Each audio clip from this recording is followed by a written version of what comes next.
Hello guys and welcome to my another mukbang challenge. Challenge siya, hindi. Another mukbang, random mukbang actually.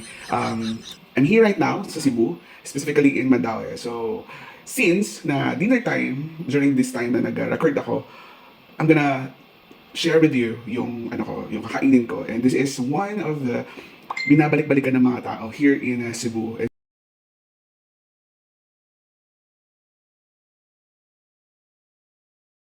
Sobra pong nag-effort talaga ako.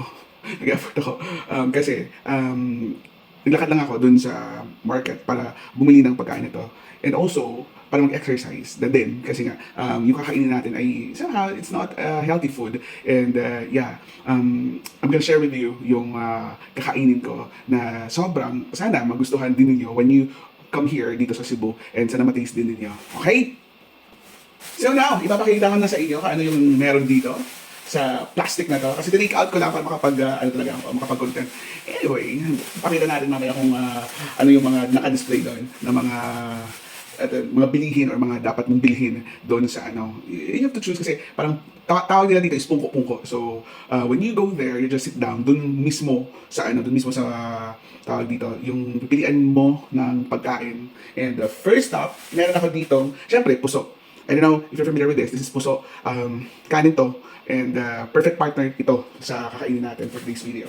And I have right here the ngoyong. And the price of this is ngoyong. Isa din to sa mga sikat sa Cebu. Nagpaghugas ako ng kamay guys.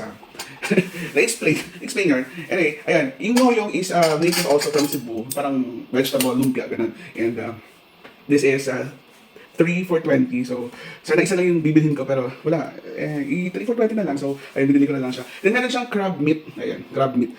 So, meron siyang laman. Ganun. Tapos, ito na ang mga tutok-batok na kakainin natin. So, this is a mix of chicharong bulaklak and ano nga yan? Pork chop. Ganon. Pero manipis naman na pork chop and chicharong bulaklak. Ayan. Mga chicharong bulaklak. Ayan o guys. Chicharong bulaklak. Yeah! Butok-batok. MB, pork chop. Ayan. O, diba? Tapos, meron siyang sausawan na sobrang sarap din. O, diba? 1 kilong sausawan para sa inyo, guys. Charot lang. Ayan. So, let's start. Let's start eating. This is my dinner. So, for sure, hindi ko ito mauubos kasi nga, medyo marami siya. Di bang breakfast tomorrow?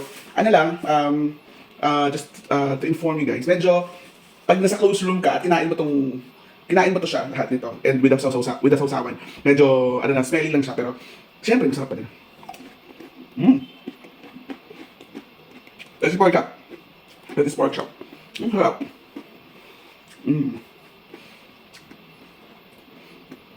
Wala siyang masyadong taste, pero, yung dala sa kanya is yung sausawan. Then, more on fat nga siya. Pero, goods din. Masarap din siya. Pero hindi yung, kung i-rate ko siya ng 1 to 10, nasa 7 lang, ganyan. So next is, chicharong bulaklak. Chicharong bulaklak.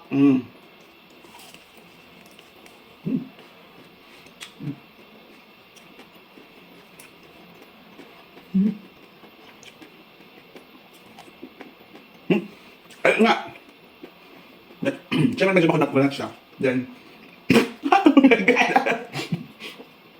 medyo makunat-kunat at the same time, siyempre, taste mo talaga yung bituka. So, yan. Masarap! Masarap din siya. Pero kung i-rate ko siya 1 to 10, siguro mga 8, gano'n.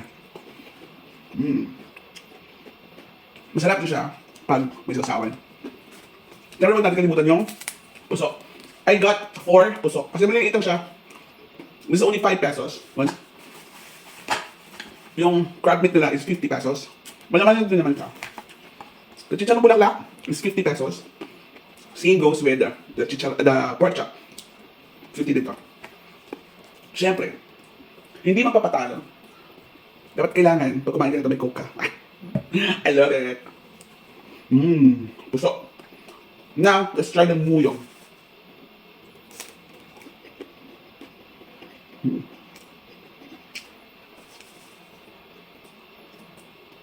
So far, so good. Actually, correct me if I'm mistaken, umod ba ito ng Saging? Tama ba? Oo, parang.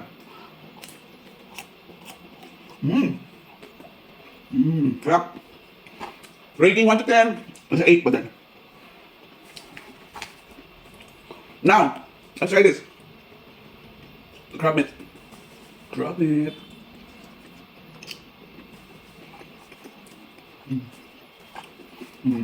Sarap. 1 to 10, 9. Ito talaga, in case nga, talaga pang ulam.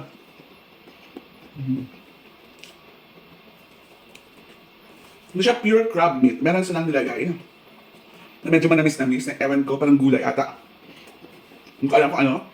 Pero kasing gamas, ewan ko. Pero, yeah, masarap siya pang ulam. Ayun.